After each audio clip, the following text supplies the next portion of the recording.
Olá! Nesta aula 26 de nosso curso, depois de termos reformulado a conservação da energia na linguagem da rede temporal, exploraremos a seção 5.2 do livro, onde reinterpretaremos a conservação do momento linear. E neste ponto, a TNT é bastante cuidadosa, porque, ao contrário da energia, o momento linear traz embutida uma noção explícita de direção no espaço. Isso significa que não estamos falando apenas de quanto existe de coerência, mas de como essa coerência se organiza ao longo de um eixo projetado. Na física clássica, você aprende que a conservação do momento linear é consequência da invariância das leis físicas sob translações espaciais. Se as equações do movimento não mudam quando deslocamos todo o sistema na mesma direção, então existe uma quantidade vetorial, o momento linear, que se conserva. O teorema de Noether formaliza essa ideia, afirmando que simetria de translação no espaço implica conservação do momento linear. Na relatividade e na mecânica quântica, essa conexão permanece.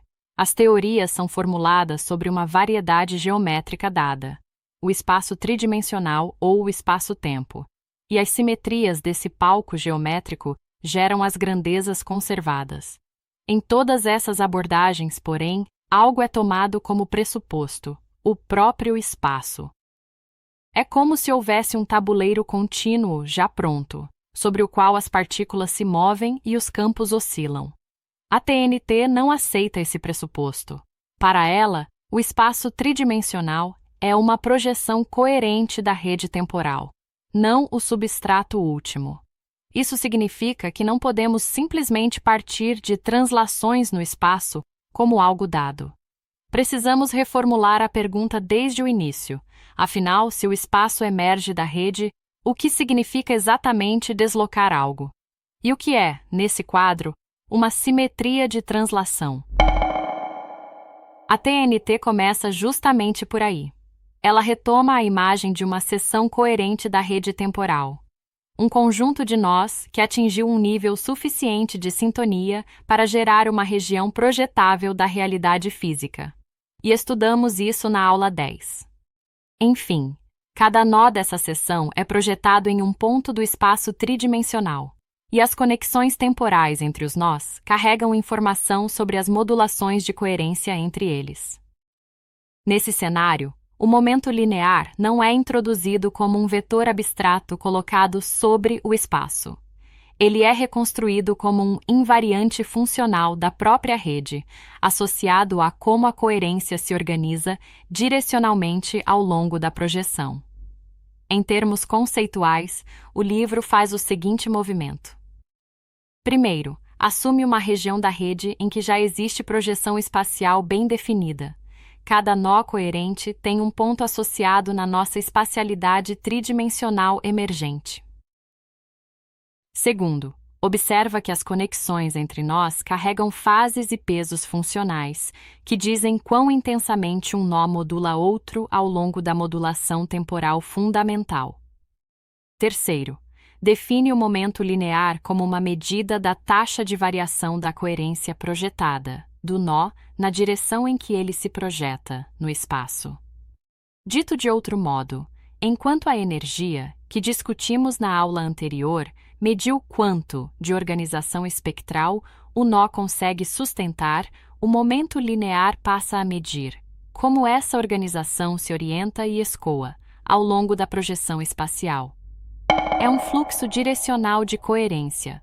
Quanto mais estável e intenso esse fluxo numa certa direção, maior é o momento linear associado ao modo físico que emerge daquele nó.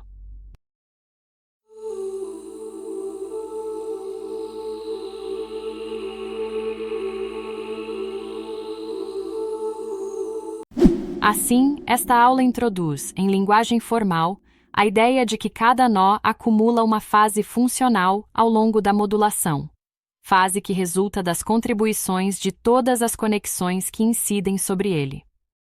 Essa fase não é um adorno matemático. Ela condensa o histórico de interferência, reforço e cancelamento de coerências entre o nó e seus vizinhos. O momento linear funcional aparece então como a derivada direcional dessa fase projetada no espaço.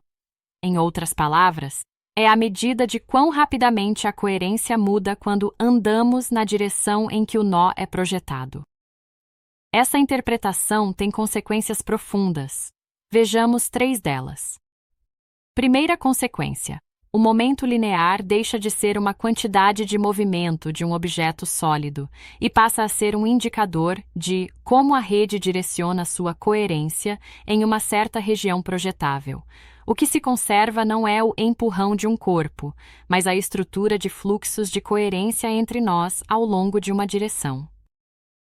Segunda consequência: a translação espacial passa a significar deslocar, na projeção, todos os pontos associados aos nós de uma região, sem alterar a estrutura espectral dominante das conexões entre esses nós. Uma região tem simetria de translação quando o padrão de coerência que a define permanece o mesmo, independentemente do lugar em que ela aparece no espaço projetado. Terceira consequência: a conservação do momento linear. Nesse quadro, é a afirmação de que, em uma região coerente da rede, os fluxos direcionais de coerência se mantêm equilibrados ao longo da modulação temporal. Se deslocarmos a região como um todo na projeção, o padrão de coerência que sustenta seus modos físicos não se altera. Não surgem gradientes artificiais nem forças fictícias, ligadas a uma imperfeita colagem da rede. A TNT mostra então que podemos traduzir a velha frase: o momento linear conserva-se porque o espaço é homogêneo, para a linguagem da TNT de modo muito mais refinado e preciso. O momento linear se conserva porque a rede temporal consegue deslocar, na projeção, um padrão de coerência sem alterar sua estrutura interna dominante. Em vez de supor a homogeneidade do espaço como um fato primitivo, a TNT a reconstrói como a capacidade da rede de transladar padrões coerentes sem deformá-los. Quando isso acontece, o que percebemos na física projetada é a conservação do momento linear. Com isso, a TNT formaliza essas ideias em condições precisas sobre a invariância da coerência sob translações projetadas e sobre a estabilidade dos fluxos funcionais entre nós. A partir dessas condições, a TNT recupera os resultados usuais de conservação do momento linear em colisões, espalhamentos e interferências, mas agora com uma interpretação mais profunda. O vetor momento torna-se a face projetada de um fluxo mais fundamental de coerência na rede temporal.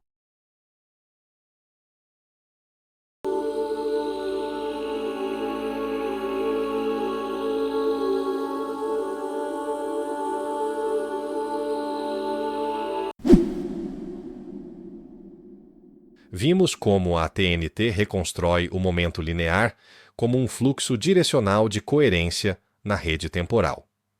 Ou seja, o momento linear, na linguagem da teoria do nó temporal, não é uma quantidade de movimento de um corpo no espaço, mas uma medida de como a organização espectral de um nó é orientada e transportada ao longo da espacialidade tridimensional projetada. Agora, vamos avançar um pouco mais. A TNT explicita quando esse momento linear se conserva e como os resultados clássicos e quânticos conhecidos aparecem na TNT como efeitos emergentes dessa estrutura de coerência. No livro, começamos enunciando 3 condições para que uma região da rede temporal apresente conservação de momento linear. Em linguagem menos técnica, são 3 exigências sobre como a coerência se comporta ao longo da modulação temporal fundamental. Vejamos de forma simplificada cada uma delas. Primeira exigência: invariância funcional sob translações projetadas. Essa primeira exigência, ou primeira condição, diz essencialmente o seguinte: se deslocarmos na projeção espacial todos os nós de uma região em uma certa direção, o padrão de coerência entre eles não deve mudar. Em termos da TNT, isso significa que as medidas de coerência entre nós vizinhos, aquelas que registram o quanto eles estão em sintonia, permanecem as mesmas quando fazemos um deslocamento uniforme dos pontos projetados. Em outras palavras, a rede tolera que uma estrutura coerente inteira seja arrastada na espacialidade tridimensional sem que suas conexões internas se desconfigurem. Quando isso é verdade, não surgem gradientes artificiais de coerência nem forças espúrias que empurram o sistema para um lado ou para outro. É exatamente isso que, na linguagem da física tradicional, aparece como homogeneidade do espaço. As leis não mudam se você deslocar o experimento de lugar. Segunda exigência, estabilidade do fluxo funcional ao longo do tempo fundamental. A segunda condição exige que as correntes de coerência entre os nós, isto é, os fluxos pelos quais a organização interna de um nó influencia e é influenciada pelos seus vizinhos, tenham um balanço interno neutro, ou seja, em cada pequena região da rede, o que entra e o que sai em termos de coerência se equilibra, de modo que não haja fontes ou sumidouros líquidos no interior do domínio considerado. Quando essa condição é violada, a TNT interpreta isso como a presença de um impulso externo. Um evento em que a coerência é injetada ou drenada de maneira abrupta em um certo instante da modulação fundamental. Na projeção, isso se manifesta exatamente como um impulso que altera o momento de um sistema. O tipo de situação em que, na mecânica clássica, dizemos que uma força externa atuou durante um intervalo muito curto de tempo. E a terceira condição é esta: a ausência de reorganizações topológicas enviesadas. Essa terceira condição é mais sutil e é típica da TNT. Ela afirma que, mesmo que a topologia da rede possa se reorganizar, por exemplo, conexões que se intensificam, outras que se enfraquecem, novos enlaces que surgem, essas reorganizações não podem ser tendenciosas em uma direção específica, sob pena de introduzir um torque espectral que quebra a conservação do momento linear.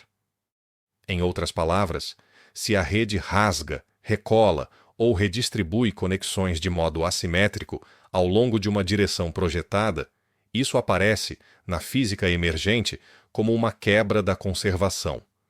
O sistema ganha ou perde momento como se tivesse sofrido uma ação externa. Assim, para que o momento linear total de uma região se mantenha, essas reorganizações precisam ocorrer em pares compensados, preservando o balanço de fluxo de coerência entre caminhos opostos da rede. Quando essas três condições são satisfeitas, podemos traduzir, para a linguagem da TNT, a afirmação clássica. Em um domínio coerente da rede temporal, o momento linear total se conserva. A diferença é que, na TNT, isso é explicitamente condicional à homogeneidade funcional e à estabilidade dos fluxos de coerência. A TNT explicita isto. A conservação não é uma lei mágica válida em qualquer circunstância.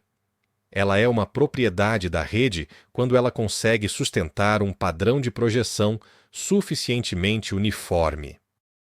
Para tornar tudo isso concreto, apresentamos dois exemplos. Um clássico, colisão elástica em uma dimensão, e um quântico, experimento de dupla fenda. No primeiro exemplo, temos a dispersão elástica de duas partículas em uma dimensão. Na mecânica clássica tradicional, você conhece esse cenário. Duas esferas idênticas que se aproximam, colidem e se afastam, com a soma dos momentos antes da colisão igual à soma dos momentos depois. É um fato experimental robusto, verificado em laboratório à exaustão e que serve de base para toda a teoria de colisões. A TNT reconstrói essa situação da seguinte forma: cada partícula é representada por um nó temporal, com um estado funcional projetável, localizado em um ponto da linha emergente. Antes da colisão, A coerência de cada nó se orienta em uma certa direção, o que, na projeção, aparece como sua velocidade. A colisão, do ponto de vista da rede, não é simplesmente duas esferas se chocando, mas é uma reorganização temporária da topologia local. As conexões entre os dois nós se tornam intensamente ativas, trocando coerência de maneira controlada.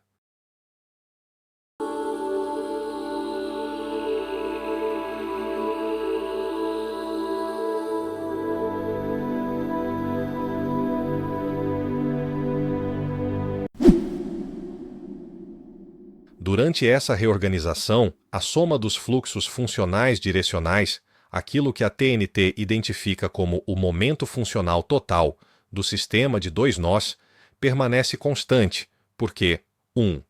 A região é translacionalmente homogênea na projeção. 2. Os fluxos de coerência que entram e saem se equilibram. E 3. Não há reconfiguração enviesada das conexões que gere torque espectral. Como resultado, o que emerge na espacialidade tridimensional, ou aqui no nosso exemplo em uma dimensão, é exatamente a conservação do momento linear de antes e depois da colisão, com as velocidades reajustadas, mas o balanço total inalterado. A lei clássica é recuperada como um caso particular de um balanço mais profundo de coerência na rede temporal. No segundo exemplo, a TNT volta-se para um ícone da física quântica, o famoso experimento de dupla fenda com fótons. No formalismo quântico padrão, o momento linear do fóton está diretamente ligado ao padrão de franjas observado na tela. O ângulo e o espaçamento das franjas dependem do momento e da coerência dos estados que atravessam as fendas. A interferência é explicada pela superposição de amplitudes associadas a percursos diferentes. A TNT reinterpreta essa configuração em sua própria linguagem. Cada fenda é tratada como um nó temporal com espectro próprio.